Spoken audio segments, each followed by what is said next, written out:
자, 여러분 내신 대비와 수능 대비로 이 베르그슨과 들레즈를 볼 텐데 지문 난이도 대비 출제 포인트가 많아요. 그래서 같이 한번 보도록 할 거고 좀 빠르게 지문을 턴 다음에 왜 출제 포인트가 많은지 설명을 드리겠습니다.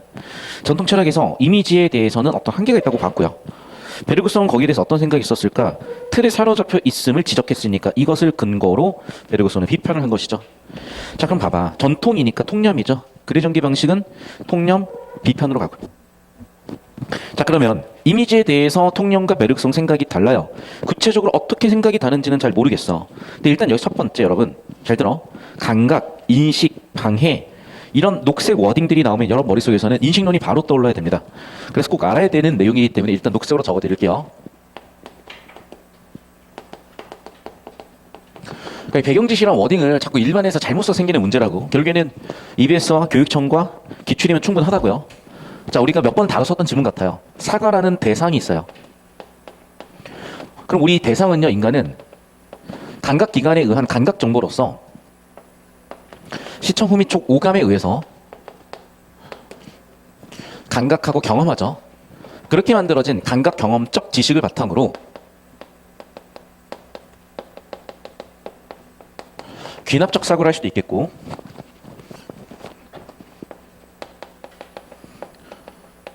또는 연역적으로 추론할 수도 있어요. 그 결과 우리는 어떤 것을 알아낸다는 인식에 다다르는 거거든요. 여기까지 됐습니까? 우리 뇌 속에서 일어난 어떤 사고 과정의 끝에 우리 뇌 속에서 사관에 이런 거야 라고 인식을 하게 됐다고 이렇게 보통 4단계로 설명을 합니다. 자, 두 번째 단계는 뭐냐면 회의하는 단계예요. 그런데 자, 첫 번째 회의. 야, 그런데 과연 대상의 본질은 존재하는 거긴 할까? 두 번째, 본질이 존재한다고 해도 우리의 감각기관은 오감으로밖에 못 느끼는데, 예를 들면 우리가 보는 거는 다 가시광선뿐이잖아.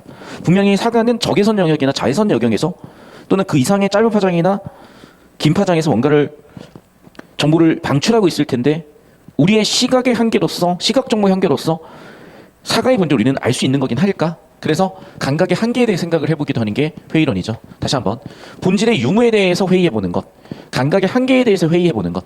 하나는 더 뭐가 있으면, 과연 우리는 우리 뇌 속에 있는 이런 연역과 귀납의 추론 과정은 올바른 것인가?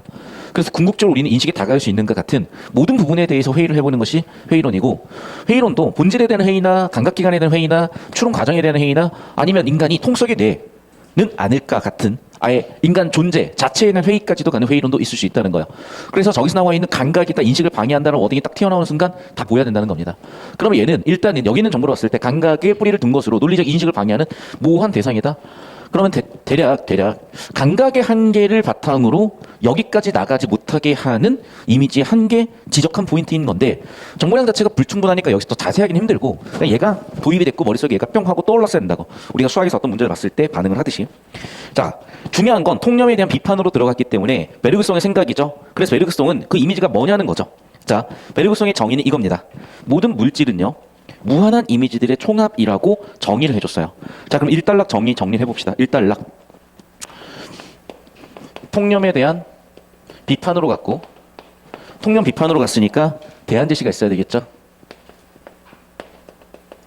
그 대안으로서 정의를 합니다. 그 정리하면 글의 전개 방식. 베르그송의 생각이고, 베르그송이 생각하는 이미지의 정의는 뭐라고? 어떤 대상을 규정하는 것들이라고요.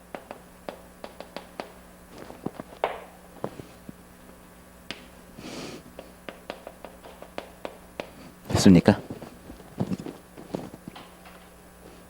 대상에 관련된 이미지가 1번부터 무한대까지 있을 것이고, 그 총합이 바로 그 대상 그 자체다. 물질 그 자체다. 자, 제가 자꾸 수학적으로 쓰는 이유는 실제로 수학적으로 보는 게 훨씬 편할 거예요. 잘 들어. 철학 지문을요, 인문학적으로 본 관점도 있겠으나, 철학은 논리학과 굉장히 맞닿아 있다. 그 논리학은 수학에서 집합과 명제다, 이런 거 다루는 친구들이 이런 걸 다뤄본 친구들이 분명 있을 거예요. 그러니까 다시 한번 얘기하지만, 우리가 철학을 바라보는 관점에 있어서도 그런 쉬운 철학 지문에 관련된 철학 인문학적으로 볼 수도 있겠으나, 여기는 변별력이 거의 없어요. 그럼 어떻게 나는 거냐? 철학 논리학으로 가는데, 이 논리학에서 수학적 방법을 끌고 오려고 하는 게 최근의 트렌드고, 이 지점을 잘 보셔야 돼. 우리가 아마 기억났을 텐데요, 3월학평도 그렇고요, 5월학평도 그렇고요, EBS의 어려운 킬러 문제 중에 일부는 벤 다이어그램 같이 수학에서 배웠던 집합과 명제 아이디어 쓰는 게 굉장히 큰 도움이 됐고, 얘도 좀 이따 그럴 겁니다. 미리 예고를 해드렸어요. 자, 2달러 볼게요. 예고를 해드린 이유는 준비하고 대비해서 적용을 해보자는 거예요. 일반적으로 인간의 지각은 외부 사물에 대한 감각기관으로 작용이 된다. 인간의 지각에 대한 정의죠. 근데 정의는 전제기도입니다. 그러나 베르그송은요, 인간의 지각을 이와는 다른 활동으로 파악했는데, 그럼 봐봐. 일반적으로 역시 통념이죠. 그러니까 통념에 대한 비판이든 통념과의 차이든 베르그송 뭔가 생각이 다르다는 거야. 자, 그는 지각작용으로 얻어지는 추상인 표상은, 자, 표상에 대한 정의랍니다. 표상은 뭐야? 지각작용 끝에 얻어진 추상이에요. 그럼 봐봐 얘들아. 지각작용 이전에 뭐가 있었던 거야? 구체적인 게 있었던 거죠. 그 구체적인 것을 추상을 통해서 표상화시키는 것. 그럼 봐. 사물의 무수한 이미지들 중 지각하는 사람들의 관심 영역에 들어오지 않는 것들을 제외했다. 자, 워딩이 되게 복잡하게 쓰였거든요. 그런데 봐. 제외했다. 여집합으로 설명해주면 훨씬 쉬웠을 것 같다. 그러니까 이 단락은요. 베르그송이 생각하는 역시 이미지인데, 잘 들어. 베르그송은 이런 생각을 했다는 거예요. 뭔가 구체적인 정보들이 있어. 근데 이게 지각작용을 통해서 추상적 정보로 얻어졌고 그 결과로 만들어지는 게 바로 표상이라는 거죠. 그럼 봐. 이 표상은요 뭐라고? 이 중에 일부라는 거예요. 이걸 어떻게 표현할 거냐는 거야. 이걸 가장 잘 표현하는 방법은 다시 한번 얘기하지만 벤 다이어그램이에요. 그래서 정리해 볼게. 자, 대상은 무한한 이미지들을 갖고 있어요. 됐지? 자, 그러면 벤 다이어그램으로 그냥 표현할게요. 여러분 익숙하게. 전체적으로 유로 표현해 볼게 얘를. 그럼 대상 중에서도 뭐가 있다고? 우리가 지각하는 건요? 일부만이죠. 됐어? 그럼 봐. 여기 파란색만 펜친 사물의 무수한 이미지는 뭐예요? 전체 집합이죠? 지각하는 사람의 관심 영역은 뭐예요? 녹색 집합이죠? 들어오지 않은 것들은 뭐예요? 녹색 집합이 여집합이죠? 여집합을 제외했죠. 그러니까 뭐만 남기는 거야? 집합 A만 남기는 거죠. 지각하는 집합만 남기는 거죠. 이해됐어? 그래서 여러분 저기 나와 있는 저 워딩들을 줄글로 처리하면 헷갈릴 수밖에 없게 쓰여진 거예요. 왜? 저건 사실은요 저렇게 언어적으로 표현할 것들이 아니라 이렇게 수학 기호적으로 표현해야 되는 거거든. 됐어요? 결국 정리하면 뭐라고? 지각 이외의 것들을 제거해서 얻어지는 게 지각이잖아. 이게 바로 뭐라고요? 표상이라고요. 이해됐죠? 벤다이그램 하나 그려주면 간단해지는 거예요. 꼭 연습하세요. 왜? 올해 매우 나올 확률이 높아졌다고. 이런 식으로 철학 지문을 가지고 정보를 범주화하는 연습이요. 계속 갑니다. 예를 들어 얼음은 여러 가지 특성들이 있으나 우리는 그중에 일부의 이미지들만 가지고 얼음을 인식한다 또는 지각한다, 표상으로 만든다라는 거죠. 그 얘기야. 다시 한번 똑같은 얘기입니다. 뭐라고요? 물질 자체는 무한한 이미지다. 우리가 인식하고 있는 것들은 그 중에 일부이다. 즉 우리가 인식하는 것은 대상의 무한한 이미지에서 지각된 일부일 뿐일 것이다. 사실 계속 반복되는 말이 이 파란색이 지금 한 3-4번 반복되고 있어요. 제가 굳이 처리는 안 했어요. 근데 보시면 알겠지만 파란색으로 그냥 제가 체크만 해볼게요.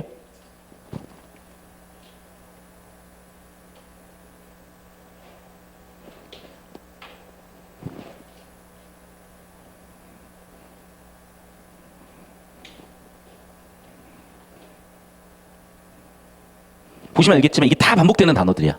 이해됐어요? 여기서 이제 자세히 처리하고 계시면 안 되는 거고, 저 따라오시면 1-2단락에 나와 있는 약 한 150단어의 정도의 정보는 너무나 간단하게도 수식 한 줄과 벤 다이어그램 하나로 설명 끝이에요.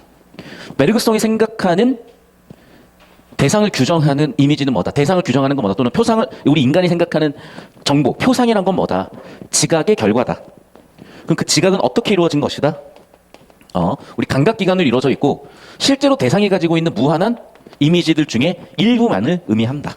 됐습니까? 봐. 지금 이해도가 확 올라가거나 되게 난이도가 훅 떨어지거나 편안함이 훅 느껴지는 이유는 실제로 이렇게 풀라고 냈기 때문이야. 수학에서 아무리 어려운 킬러 문제도 이렇게 쉽게 풀리는 거였어? 같은 문제들을 마주한 그런 느낌이 드셨어야 되고 이 느낌으로 연습을 꼭 하셨어야 됩니다. 이게 되게 추상적이기도 하고 수학처럼 엄밀하게 풀이 과정이 없다 보니까 뭐 하다가 적당 넘어갈수록 수능은 다가오는 거예요. 자, 그는 인간이 감각기관을 통해 무한한 이미지를 모두 지각할 수는 없기 때문에 한계죠. 그래서 인간이 지각으로 얻은 표상이란 지극히 제한적이다. 한계죠. 그래서 어떻게 하겠다고? 베르그송 우리가 인식한 운동 역시 자, 그럼 봐봐. 하고 싶은 얘기는 이제 그런 이미지의 한계에서 운동으로 넘어왔죠. 운동도 그렇다. 그래, 운동도 하나하나 뭐 이미지로 보거나 운동도 무한한 정보 중에 일부만이라고 본다면 그 예시로서 영화로 끌고 오려고 했구나. 자, 그래서 그는 이러한 근거를 바탕으로 영화에 대한 주장을 했는데 환영이다. 거짓 운동이다라고 뭔가 비판적으로 주장한 것 같아요. 자, 그럼 3단락은 완전히 화제 전환이 이루어집니다. 자, 3단락에서 제가 잠깐 흐름을 끊는 이유는 갑자기 여기서 영화 얘기를 하죠. 그 이유가 있어. 3단락 이후의 주제는 둘 다 영화야, 이제. 그럼 영화에 대한 베르그송의 견해예요. 영화에 대한 베르그송의 견해. 주장은 뭐라고? 환영. 또는 맨 마지막에 나와 있는 거짓 운동. 자, 그렇게 주장했으면 근거가 있어야 되겠죠. 근거는 뭐라고? 네. 무한한 이미지에서 일부만을 가지고 표현했기 때문에 따라서 얘는 왜곡이 됐다. 따라서 환영이고 거짓 운동이다라고 주장을 했어요. 영화에 대해서 비판적 관점을 가지고 있었던 건데 뒤쪽 보시면 알겠지만 영화에 대해서 긍정적 관점을 가지고 있는 게 들려집니다. 그래서 이렇게 비교대조 표를 그려드렸어요. 여기까지 되셨습니까? 잘 정리하시고 다시 한번 얘기하자면 벤 다이어그램이나 표처리 필요하시고 특히 표처리는 여러 가지 경우의 수를 한눈에 볼 수 있게 해줌으로써 머릿속에서 정보들이 혼선을 가지고 있을 때 정보들이 혼란을 높여줄 때 간결한 정보로 처리할 수 있는 도구가 되니까 잘 쓰셔야 됩니다. 들레주와 베르그송, 이미지와 지각작용에 대한 생각을 바탕으로 자 그럼 봐봐. 베르그송이 선행연구인 얘들아. 이런 거 되게 중요하다. 자, 선행연구라는 워딩을 좀 기억을 해주세요. 대학 가서 논문을 쓴다, 대학원을 간다, 무조건 선행연구가 기반돼야 되는 거예요. 선행연구가 80%에서 90% 정도 됩니다. 그래서 일단 얘는 선행연구를 바탕으로 튀어나왔다는 게 되게 중요한 아이디어라서 얘는 출제 포인트입니다. 됐어? 가장 중요한 전개 방식이 뭐야? 선행연구를 근거로 튀어나온 거야. 전면 반박이 아니야. 아시겠어요?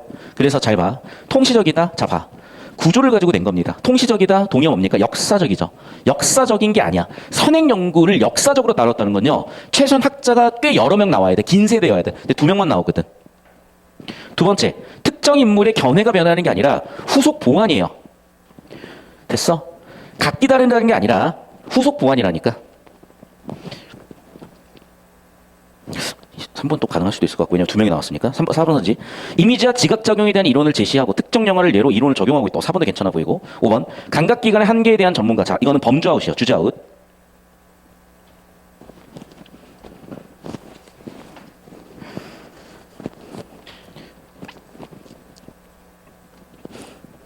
그래서 정답은 3, 4번 중에 좁혀놓고 한번 가볼게요. 그런데 보니까 역시 봐. 특정 영화를 예로 좀 이따 지금 볼게요. 특정 영화를 예로 들었다는 건 뭘 얘기하는 거냐면 영화 작품이 언급이 돼야 돼. 됐어?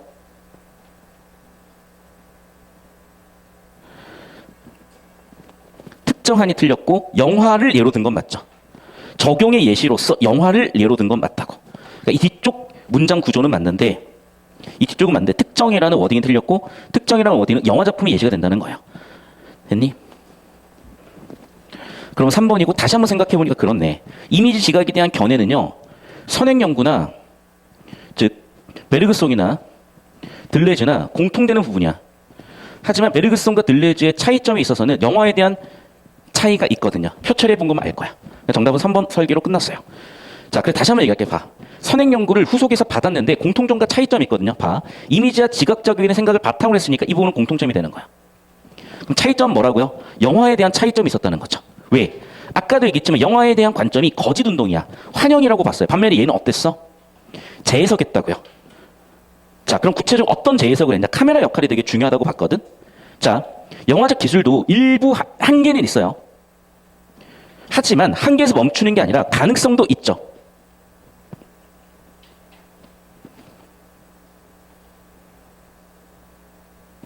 자, 그리고 워딩을 좀 바꿔 적었거든요. 우리가 파악할 수 없는 대상의 실제를 잠재성이라고 봤고 이는 현실성과 대립되는 거다. 자, 그럼 봐. 여기 있는 정보가 불충분해요, 지금.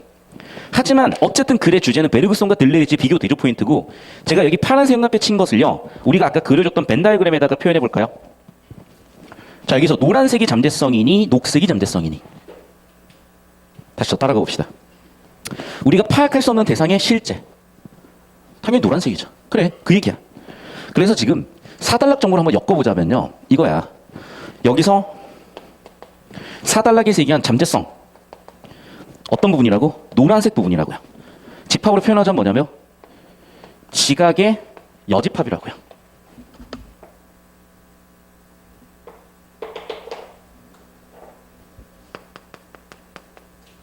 잠재성이라는 건 수학적으로 집합으로 표현하자면 지각의 여집합이야. 됐니? 그러면 자, 정보는 불충분해. 그러니까 여기 있는 정보는 굉장히 높은 가능성으로 추정해보는 정보예요. 그런데 현실성과 대립되는 거라 그랬잖아.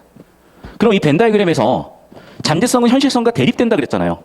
그럼 잠재성과 대립되는 현실성은 뭘 얘기하는 걸까? 아마도 얘는 지각된 대상 그 자체 아니겠어요? 지각이라는 집합 아니겠어요? 이해됐어? 그래서 벤 다이그램을 엄밀하게 그려주시면 정보에 대한 이해도나 처리 정도가 매우 말끔해진다는 거예요. 그러니까 이렇게 자꾸 우리는 뭐냐면, 잘 들어. 우리가 수학도 그렇고 영어도 그렇고 항상 우리의 난이도를 높여주는 거 뭐냐면 답이 3번 같기도 하고 4번 같기도 할 때야. 그래프를 그려서 또 풀릴 것 같고 식으로도 풀릴 것 같을 때야. 즉 풀이 과정에 여러 가지 경우의 수가 생길 때요. 그 경우의 수를 좁혀가야 돼요. 다시 한번 얘기하지만 그건 어떤 과정을 통해서 이루어진다? 국어에선 구조 처리, 정보의 관계 처리예요.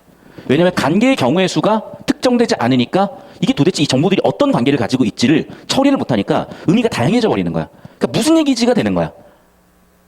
그러니까 꼭 우리가 연애할 때 오빠 나 화 안 났어 라고 얘기하는 순간 객관식이 막 10개 20개 돼요. 뭐지? 이렇게 되는 거라고. 우리가 객관식보다 주관식을 어려워하는 이유는 주관식이 정답이 없는 게 아니라 굉장히 많기 때문에. 객관식 중에 5개 중에 하나잖아. 찍으면 돼요. 근데 주관식 어떻게 찍어? 그래, 수학 주관식 찍더라. 1번부터 999 중에 하나로. 그런 얘기라고. 다시 한번 얘기하지만 그래서 우리가 정보의 가능성을 좁혀줘야 되고, 따라서 그 정보의 가능성을 좁혀주는 건 철저한 구조 처리 속에서 오는 거다. 연습 철저히 하십시오. 그러면 들레즈의 생각이 어느 정도 보였죠. 워딩을 바꿔 쓴 부분도 보였을 것이고 차이점도 보였을 것이고. 자, 그러면 아까 4단락 초반부도 여기다 써볼까요? 자, 영화에 대해서 환영이고 거짓운동이라고 보았지만 들레즈는 영화에 대해서 뭐라고? 인식의 매개체다. 그래서 양극단에 두고 쓸 수는 없지만 영화에 대해서 얘는 부정적으로 본 입장, 긍정적으로 본 입장 정도로 대립되는 견해가 보이고, 얘는 왜 긍정적으로 봤냐? 자, 분명히 한계 일부 있어요. 하지만 우리 인간의 한계를 보완해 줄 수가 있죠. 됐어? 자, 그 부분이 좀 이따가 글에 더 보일 겁니다. 따라가 보시죠. 영화는 스크린을 통해 이미지의 움직임을 보여줌으로써 시각적 조건에 관계없는 운동 이미지를 보여준다. 자, 이게 그냥 보면 주목할 필요가 없지만 시각적 조건은 여기서 뭐니? 인간의 지각이에요. 관계없는 운동이니까 뭐겠어? 지각 이해의 일부는 보여준다는 거죠. 자, 그러면 여기까지만 봐도 벌써 벤 다이그램이 보이죠. 즉, 잘 보세요. 들레즈가 얘기한 영화의 가능성은요, 이 부분이야. 인간을 보완하기 때문이라는 거야. 어떻게 보완하겠어요? 당연히 지각되는 정보도 포함하겠지만 이렇게 지각되지 않는 일부 영역도 포함하고 있다는 얘기겠죠. 됐니? 즉, 카메라를 통해서 지각의 여집합의 일부를 가져온다고요. 됐어?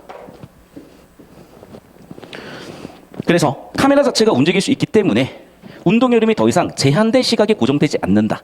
즉, 지각 이외의 것들도 인식할 수 있다. 인간의 지각이 감지되지 않는다. 맞죠? 잠재성의 일부를 인식할 수 있다. 그 결과 새로운 사유로 나갈 수 있다. 오케이. 계속 반복되는 말 이어서 형광펜 안 쳤어요. 자, 뭐라고 얘기는 그래서 맨 마지막 줄. 새로운 사유. 그런데 적다 보니까요. 자꾸 무슨 얘기를 하고 있어? 사유 같은 워딩. 그래서 굉장히 좀 공부를 잘한다고 해야 되나? 국어 감각 있는 친구가 이런 얘기를 자꾸 하더라고요. 선생님, 이거 우리 그다음에 이번에 나왔던 이사 해겔의 변증법 지문과 엮여가지고 이거 예술론 엮어서 나올 수 있지 않을까요? 맞아요. 나올 수가 있어요. 그 제가 건드려 드리는 거예요. 오케이? 자, 무슨 얘기냐? 이럴 수 있을 것 같다. 지금 당장 지각과 지각되지 않는 거는 정반이야. 예를 들면. 그런데 카메라를 통해서 합으로 다가갈 수가 있는 거지. 예를 들자면. 이해됐어?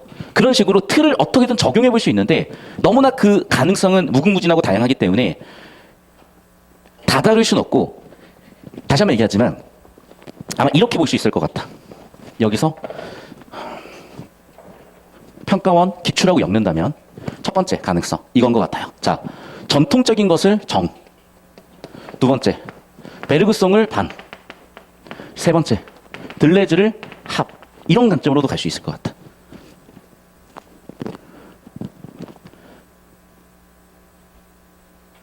자, 두 번째, 지금 우리가 대상에 대해서 지각을 하냐 못하냐, 일부는 하냐 못하냐 이런 얘기를 하고 있잖아요. 그런데 봐, 지금 베르그송 입장에서는 뭐라고 했었냐면, 자, 대상의 이미지는 무한해. 하지만 우리의 인식은 유한해. 이 무한과 유한의 모순을 어떻게 해결했었지? 해결 예술론에서는 초월해서 해결했잖아요, 사실은. 이해됐어? 이걸 어떻게 해결했다? 카메라로 해결을 했다? 이렇게도 갈 수 있을 것 같아. 무한한 이미지와 인식의 유한성을 카메라라는 도구로 초월해서 이렇게 됐다. 이런 아이디어도 갈 수 있을 것 같아요. 그러니까 출제 항상은 다양한 게 될 수 있으니까 일단은 이틀 한 가지 좀 아이디어로 짚어두시면 아마 사설이나 육구평 또는 수능에 연계 출제될 수 있는 가능성 있어요. 정리해 두십시오. 자, 계속해서 4단락, 5단락 이어서 보겠습니다. 자, 둘레즈가 영화를 통해 기대하는 것은 바로 이런 부분인데, 자, 카메라는 기계의 눈이다. 현실에 무관시켜요. 현실에 무관심하다 보니까 어떻게 돼? 우리보다 훨씬 현실적인 걸 담아낼 수가 있대. 그러니까 여기 쓰이는 현실성이라는 게 지금 뭔가 좀 모호하긴 해요. 그래서 넘어가 볼게요. 그는 정말 불충분하니까. 우리 눈과 마찬가지로 카메라도 있는 현실 그대로 담아내는 것이 아니라 카메라도 뭐라고? 불가하대요. 그러니까 얘도 분명히 지금 한계가 있다는 얘기야. 하지만 어떻다고? 그 한계에 대한 재반박을 해보는 거죠. 카메라는 인간 시각 구조와 닮았음에도 어떤 가능성이 있다? 개념과 간섭이 얽매이지 않는다. 자, 이번 6평의 오답률 1등 문항의 보기 문제 기억나죠? 34번의 보기에서 33번이 오답률 1등이었나 그랬을 텐데 그때 보기 문제가 뭐였지? 그래, 봄을 아예 지옥이라고 얘기하는 관습에서 벗어남으로써 초월을 해봤잖아. 그러니까 지금 이 부분들이 자꾸 밟힌다라고 하는 친구가 어떤 의도에서 저한테 질문했는지 알 것 같아요. 그래서 어떻게 새로운 이미지로 보여줄 수가 있다. 개념이나 관습에 얽매이지 않는다는 워딩은 여기에 들어갈 수 있겠네요.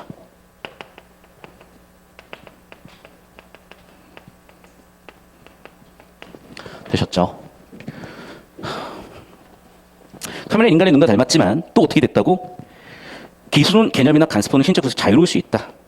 이런 가능성 때문에 어떻게 된다? 현실의 새로운 이미지까지 간다. 이걸 다시 한번 얘기하지만 벤 다이어그램을 표현하면 어떻게 된다고요? 자, 따라오십시오.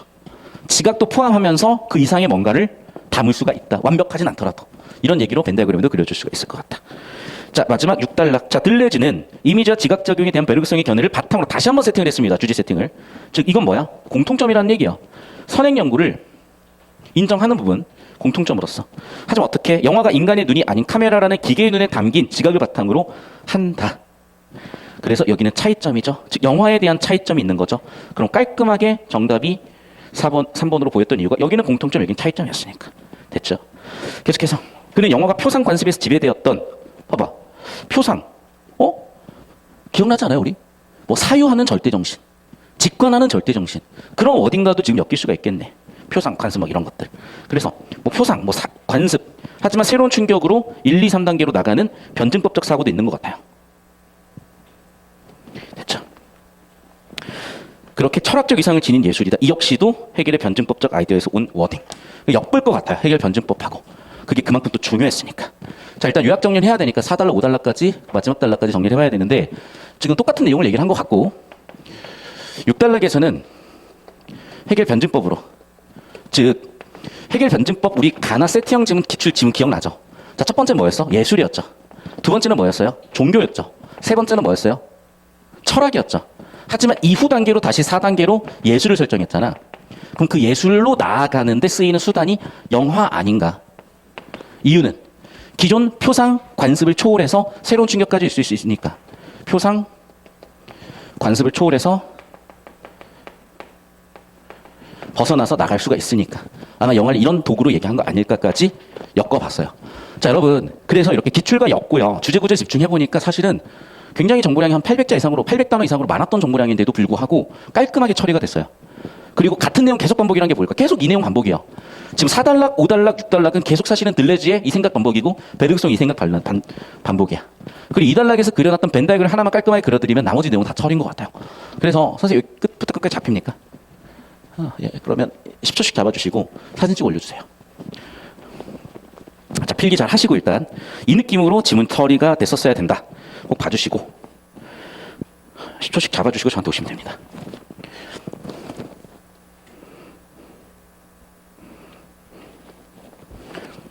자, 제가 벤 다이어그램을 그려드린 이유는 이번 문제에 나와 있는 게 범주에 대한 거거든요. 그러니까 내용 일치로 풀면 되게 헷갈리는 어휘들을 박아놨기 때문에 범주로 처리해야 되는 거고, 이 범주로 처리한다는요, 벤 다이어그램을 그린다야. 논리적으로 완결성을 가지고 처리할 수 있는 접근 방법이니까 벤 다이어그램이 대표적으로요. 자, 일단 베르그성 견해 3가지와 들레즈 견해 2가지 놓고 비교되죠. 자, 베르그성 생각은 어땠나요? 그래요. 이미지에 대한 정의를 했죠. 맞죠? 그럼 봐. 1단락에서 1번 선지에서 그냥 내용일치 워딩을 준 게 아니라요. 자, 1번 선지는 사고 단계 1단계야. 그래서 뭐 하라고? 벤 다이어그램을 그리라고 한 거예요. 그래서 전체 집합은 뭐다? 대상의 무한한 이미지. 그럼 그 무한한 이미지 중에 우리는 뭐 해요? 지각하죠? 우리가 지각하는 건 일부죠? 그러면 1번 문장은 그대로 이 그림으로 대체될 수 있죠? 1단계 사고로. 맞습니까? 이게 보였어야 돼. 자, 그럼 봐. 그 지각 그 결과는요, 뭐랑 같아? 표상이 되죠. 저 따라오십시오. 지각의 결과 표상이 되잖아.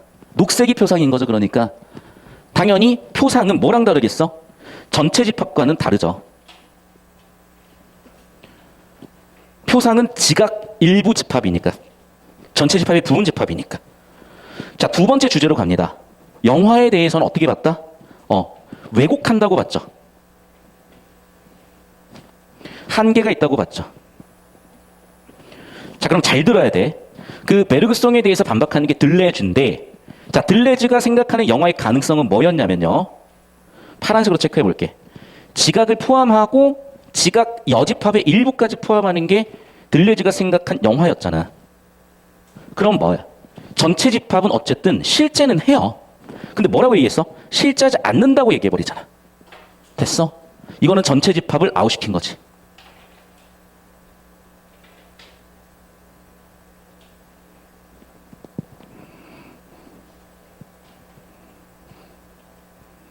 전체 집합은 대상이 무한한 이미지인데 실제하지 않는다 그랬으니까 존재하지 않는다. 됐습니까? 실제하는, 전체 집합으로 존재하는, 하지만 무한한 대상의 이미지 중에 일부를 포착한다 그런 거잖아. 됐죠? 그래서 뭐가 틀렸다? 실제하지 않는다가 틀렸다고요.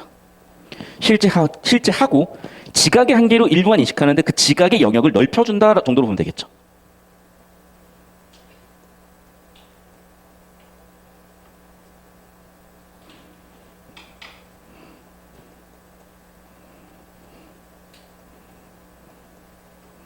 정답 4번 설계가 그러면 깔끔하게 이해가 될 거고, 벤 다이어그램을 그려라고 한 의도가 이겁니다. 깔끔하게 답이 4번이 이유가 설명이 됐을 거예요. 그러니까 이 연습을 하셔야 돼요. 그러니까 제가 여러분 한 고2 때쯤 딱 수학에서 막혔던 단원이 뭐냐면 구분구조법이었어. 나는 극한의 개념이 이해가 안 되더라고요. 근데 나중에 이제 알게 됐죠. 그 과정이야. 그러니까 여러분 당장 못 받아들이더라도 한 달 뒤, 세 달 뒤, 또는 하루 뒤, 또는 한 시간 뒤에 어느 순간 딱 이해가 돼요. 그게 수능 시험 당일이어도 여러분은 그 문제를 맞출 수 있는 게 갑자기 생겨나는 거야. 근데 공부 자체를 안 했잖아. 그러면 나한테 들어온 에너지가 없어. 물질이 없어. 반응조차 일어나지 않아요. 그런데 뭔가 나한테 물질도 주어지고 에너지도 주어지고 촉매도 주어진 상태에서 어느 순간 반응 에너지의 역치를 넘기는 순간 반응이 일어나는 거야. 이해됐어? 다시 한번 얘기하자면 여러분, 인간의 사고도 결국에는 뉴런이라는 신경세포고 신경 전달 물질의 반응의 결과고 역치를 넘겨야만 일어나는 건데, 그 역치라는 건요 어느 순간 일어나요. 근데 그 역치는 잘 몰라. 근데 하다 보면 알게 돼. 다시 얘기하지만 그래서 공부량을 때려 박다 보면 어느 순간 느낌이 올 거예요. 그리고 그게 수능날 이후에도 괜찮아. 결국 인생의 어느 점에서는 넘겼어야 되는 역치거든. 3번 문제 볼게요. 들레즈의 관점. 자, 사진가는 카메라 셔터를 눌러 대상이 있는 그대로 담아낼 뿐 한계죠. 새로운 것을 창조하지 못한다. 따라서 예술이 아니다. 자, 보기의 관점은 창조성이 예술성이다라고 얘기한 겁니다. 앙드레 바쟁은 거기에 대해서 근본적인 의문, 반박을 했나 봐요. 자, 뭐라고? 새롭게 드러내기 때문에 예술이다. 또 작가의 관심이나 의도에 따라서 왜곡하는 것을 차단한다. 그래서 충분히 예술성이 있다. 그럼 봐봐. 왜곡되고 재현될 수밖에 없다. 그럼 봐봐. 왜곡된다는 말은요, 근거 2에 해당하는 것 같아. 맞죠? 제한된다, 근거 2거나 또는 뭐 새롭게 드러내지 못한다, 이런 걸 것 같고. 어쨌든 근거 일리를 계속 반복하는 워딩이 나와. 정리하면 이거예요. 창조성이 예술성이다. 그래서 사진은 창조성이 없다. 아니다. 왜? 새롭게 드러내거나 왜곡을 제한하기 때문이다. 자, 다시 한번 회화라는 걸 볼게. 회화는 뭐라고? 벤 다이어그램을 그려봅시다. 대상의 무한한 이미지 중에서 회화는 지각한 일부만 표현하기 때문에 그 자체로 왜곡되는 거죠. 반면에 사진은요, 인간의 지각에서 자유로울 수는 없더라도 그 일부 한계는 있지만 의의가 있죠. 그래서 이런 왜곡에서 어느 정도 벗어나는 이 정도 범주까지 다룰 수 있는 게 사진, 즉 카메라의 역할, 그런 맥락에서 영화의 역할과도 관련될 수 있겠죠. 보기에는 없지만. 자, 그러면 그 특성을 얘기하고 있거든. 회화는 뭐야? 인위성. 사진, 카메라에 의존하는 영화는 뭐야? 자동성. 이런 비교도적 포인트를 벤다이어그램을 그려서 한눈에 정보 처리가 되니 훨씬 편해졌을 겁니다. 결국 화가들은 자신의 표상체계를 3개를 채우려 하는 반면 사실은 그런 의도 자체가 없으니까 유의미하다까지 논리관계를 잡았어요.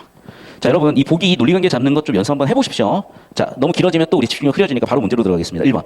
사진이 예술로 취급되지 못했던 근거는 뭐였다고? 창조성. 현관펜으로 이어보겠습니다. 창조성에 따라서 예술성을 얘기하고 있으니까 1번 선지 확인됐을 거고요. 2번 선지. 회화에서 화가의 관점에서 현실이 왜곡된다는 것은 지각된 이미지가 관심력이 들어오지 않은 것을 제의하고 얻었다. 자, 파란색으로 워딩 그대로 현관펜 쳐볼게요. 화가에게 지각된 이미지는 관심 영역에 들어오지 않은 것, 관심 영역에 들어온 것. 이거는 뭐라고? 녹색이라고. 화가의 관심 영역에 들어온 것, 지각된 영역에 들어온 것, 관심 영역에 들어온 것, 녹색이라고. 그렇지 않은 것, 노란색으로 현관펜 채워볼게요. 그렇지 않은 것을 제외했잖아. 됐어? 그래서 자, 회화의 여집합이 들어오지 않은 것이죠. 결국 뭐야? 회화가 된다고요. 그래서 됐니? 3번 선지. 사진이 현실을 새롭게 드러낼 수 있다는 것은 카메라가 자동성에 기초했다. 보이실 거고요. 우리 눈을 통해 지각 불가능한 현실만을. 자, 그럼 봐. 얘도 지금 워딩이 자꾸 어떻게 보이냐면 반복적으로 보이는 부분인데 후한관계로 보이잖아요. 우리 눈을 통해 지각 불가능한 현실만 현관펜 쳐봐. 어디야? 노란색이죠. 녹색이 아닌 게 우리 눈을 통해 지각 불가능한 현실이잖아. 노란색이잖아. 노란색만 담는 게 아니잖아. 녹색도 담고 노란색도 담고 있잖아. 얘는 지금. 이해됐어? 그래서 우리가 우리 눈을 통해 지각 가능한 것 플러스 지각 불가능한 현실 일부를 담고 있는 거죠. 그래서 내가 벤다이어그램을 그리려고 한 겁니다. 다시 저를 따라오시면 2단락에서도 4단락, 5단락, 6단락에서도 계속해서 벤다이어그램으로 비교들을 하고 있다고. 베르그송이 먼저 이 체계를 확립한 거예요. 자, 분필이라는 대상은 수많은 이미지가 있어. 딱딱하다 또는 냄새는 어떻다. 뭐 여러 가지 오감 정보도 있겠으나 분명히 내가 감각하지 못하는 오감 이해 정보도 분명히 존재할 거란 말이에요. 예를 들면 우리가 미시세계를 볼 수 있으면 이 표면에서 파장도 볼 수 있을 거야. 예를 들면. 그러니까 딱딱하다도 있지만 파장성도 분명히 있어요. 그게 거시세계에서는 0으로 수렴하기 때문에 파장성이 관측이 안 될 뿐인 거지. 다시. 그럼 분명히 대상에 무한한 정보들이 존재할 건데 인간 오감의 한계로 지각되는 영역은 굉장히 제한적이고 왜곡되어 있다니까. 그렇지만 영화를 통해서 카메라를 통해서 우리의 오감 정보 이상의 정보를 가져올 수 있어. 그게 영화의 가능성이었던 거야. 그게 잠재성의 일부를 영화에서 지각시킬 수 있게 우리가 인식할 수 있게 해준다는 거예요. 그게 영화의 가능성이라고 얘기한 부분이야. 그럼 계속해서 대상의 무한한 이미지 중에 우리는 유한한 일부의 지각된 이미지만 가지고 표상을 만드는 한계가 있다. 그런 얘기를 계속 한 것이고 그럼 여기도 마찬가지로 영화에서 회화 또는 사진으로 바뀌었지만 카메라라는 도구로 동일하기 때문에 카메라를 통해서 보여줄 수 있는 거는 우리 인간의 지각된 표상 녹색을 포함한 우리 지각 인간의 감각된 녹색 이외의 노란색의 일부도 표현할 수 있게 되는 거죠. 즉 빨간색 영역을 표현할 수 있게 되는 거야.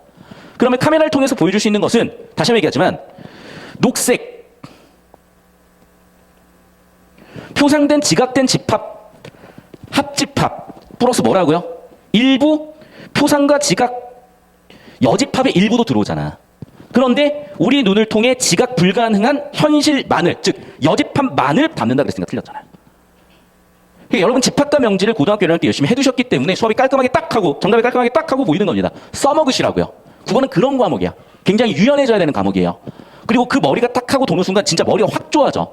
그러니까 제 수업을 듣는 학생 중에 느낌 잡은 친구들이 항상 하는 게 그 얘기야. 대가리가 좋아져서 다른 과목에 도움이 많이 되더라. 국어과의 정의가 그거잖아. 국어 국문 플러스 도구 교과. 대가리를 좋게 하는 과목. 자, 4번 문제 보겠습니다. 개념의 인간이 인식한 내용을 통해 개별적 대상을 추상하는 보편성을 지닌다. 자, 항상 지문과 엮어보면 보이죠? 그러네. 구체 정보를 지각을 통해서 표상으로 만든다. 여기 2단락에 나와 있는 요 얘기구나. 그래서 하지만 그 어떤 개념도 개념이 지시하는 현실의 사물 자체 일치하지 않는다? 왜죠? 저 따라오십시오. 자, 우리의 지각의 결과 만들어진 표상은요, 녹색으로 왜곡되잖아. 그런데 본질 그 자체는 대상 그 자체는 노란색을 포함한 무한한 영역이잖아. 그러니까 보기에서는 자꾸 그런 얘기한 것 같아요. 그래서 하고 싶은 얘기는 뭔데? 대상의 개념은 우리가 지각한 정보죠. 당연히 실제는 뭐야? 전체 집합이죠. 당연히 같을 수 없겠죠. 그 이유는 일부만을 추상했다. 맞네. 그러니까 지금까지 지문에 나와 있는 내용을 요약한 거야. 그래서 하고 싶은 얘기는 뭔데? 칸트는요, 물 자체라 그랬대요. 자, 그러면 이제 우리는요, 보기에 나와 있는 이 정보를 여기서 이렇게 쓸 수가 있는 거죠. 자, 칸트의 견해는 어땠다? 이 대상, 전체 집합을 뭐로 봤다? 물 자체라고 봤다. 이렇게 워딩을 바꿔서 주시면 되겠네요. 봐, 벤 다이어그램 하나로 지금 문제가 쭉쭉 풀려나가는 이 느낌을 잡으셨어야 돼. 왜? 나올 거야. 그리고 대부분 애들은 내용 일치하다가 터질 거야. 물론 맞출 수도 있겠지. 난이도가 확 달라진다고요. 자, 계속해서 볼게. 이는 개념으로 규정할 수 없는 것이고, 그는 물 자체를 표현하기 위한 용어로 이념을 제시한다. 이념은 그 자체로 완전하지만 결코 완벽하게 지각할 수는 없고, 실제에 도달하지만 도달할 수 없는 불가능성을 의미한다. 자, 물 자체는 바꿔 얘기하면 뭐라고요? 이념이라고. 그러면 이달락에 우리가 그려놨던 벤 다이어그램 설명 다 되죠. 우리 지각의 한계로 이념 그 자체로 다가갈 수는 없어. 그러니까 불가능성이죠. 됐습니까? 일부만 알 수 있죠. 물 자체에 또는 이념에 해당하는 것 중에 일부만. 끝났네. 지문 내용이 다 이해가 돼서 틀릴 이유가 없어요. 그러면 1번 선지부터 봅시다. 개념 그 자체가 뭐야? 개념은 우리가 인식한 거죠. 우리가 파악한 거죠. 맞아? 녹색이라니까. 얘는 표상 집합이야. 표상 집합. 무한 무수한 것들이요. 얘는 뭐라고? 전체 집합이라고. 대상의 무한한 이미지의 집합이라고. 당연히 개념에는 우리가 파악하지 못한 무수한 이미지가 포함되지 않죠. 맞잖아. 봐, 우리가 파악하지 못하는 뭐야? 표상의 여집합이잖아. 포함되지 않죠, 당연히. 교집합은 없죠. 자, 등호라고 쓰면 의미가 좀 더 불명확하고 교집합은 파이다라고 적어주면 되겠네. 맞죠? 우리의 표상과 표상 여집합은 교집합이 없잖아. 2번, 이념과 무한한 이미지는 실제한다. 맞죠? 이념, 무한한 이미지는 뭐라고? 전체 집합이에요. 인간에게 일부는 지각이 되잖아. 그게 뭐야? 표상이잖아. 표상된 집합은 전체 집합의 부분 집합이잖아. 정답 2번 끝이잖아. 됐어. 깔끔하게 벤 다이어그램으로 풀리는 거 보이죠? 이 느낌이라고. 알겠니? 그러니까 우리가 국어 문제 풀면서 그래프도 읽어야 되고 표도 그려봐야 되고 표는 언제 쓴다고? 경우의 수에 쓴다니까. 수사표. 중복없이 빠짐없이 생기기 위해서 수용도 사전에 살포 표를 그리겠다. 같은 수학적 도구를 잘 쓰세요. 그러니까 내가 수학을 배울 때 이걸 왜 배우지라는 생각을 되게 많이 했었는데 정말 그 추상적 사고가 정말 많이 도움이 돼요. 미분적분 두 번 할 필요도 없이. 근데 요즘은 이제 수능 수학이 너무 고여가지고 문제풀이적 기술에서 말도 안 되게 고여야 되다 보니 그런 원래 목적에서 좀 벗어난 느낌은 분명히 존재합니다. 그걸 또 이번에 대통령님께서 지적을 하셔서 이 국어가 이러면 빡세지나 싶기도 하고 가위바위보야 지금. 수학이 지금 너무 빡세졌어. 교육과정 왜를 다루는 지 한번 검토해봐라. 자, 어쨌든 하고 싶은 얘기는 뭐냐. 국어에서는 여러분 잘 들어. 여러분이 교과서 수준에서 다른 과목을 공부해 놓은 것들만 잘 이용을 해주시면 되게 수월해지는 과목이. 왜? 실제로 여러분이 모르는 걸 묻진 않아. 선생님 잘 모르겠는데요. 수업 시간 듣고 정리하라고. 그럼 니네가 예체능을 하네, 수업 시간에 주무시는 애 이러면서 당연히 알았어야 되는데 머릿속에 없는 거니까 지금 제가 최종적으로 정리해드리는 지식적인 내용과 사고하는 방법들까지도 잘 잡아가십시오. 당장은 이해가 안 되더라도 그게 생각의 씨앗으로 머릿속에 심어져서 어느 순간 꽃을 틔울 거니까. 되셨죠, 여기까지?